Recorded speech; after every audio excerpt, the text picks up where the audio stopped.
ഓണാണല്ലോ guys. അപ്പോൾ പറഞ്ഞു നമ്മുടെ ഓണം ഇങ്ങനെ ആവാറായില്ലേ. അപ്പോൾ ഇന്ന് ഞാനും ദക്ഷക്കുട്ടും കൂടിയാണ് കേട്ടോ പൂവിട്ടത്. അതിന് ഞങ്ങൾ രാവിലെ തന്നെ മുട്ടൊക്കെ അടിച്ച് ഒരു ചാണകമൊക്കെ തെളിച്ച് വെച്ചിട്ട് പൂ പൊട്ടിക്കാൻ പോയി. അവളും പൂ പൊട്ടിക്കാനാണ്, പൂടാനെന്നൊക്കെ പറയുമ്പോൾ കൂടെ പൂടിട്ടും. എന്നാൽ രണ്ടുപേരും കൂടെ പൂടുമ്പോൾ പൂ പറിക്കുന്നത് ഭയങ്കര വൈബാണ്.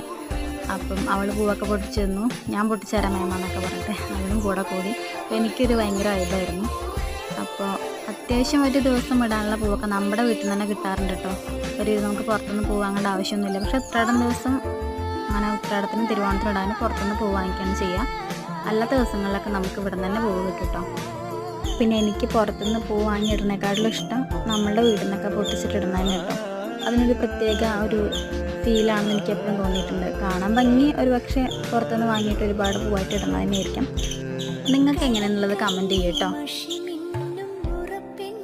അപ്പോൾ ഗൈസ് എല്ലാവർക്കും ഹാപ്പി ഓണം. അപ്പോൾ അത്രയേ ഉള്ളൂ.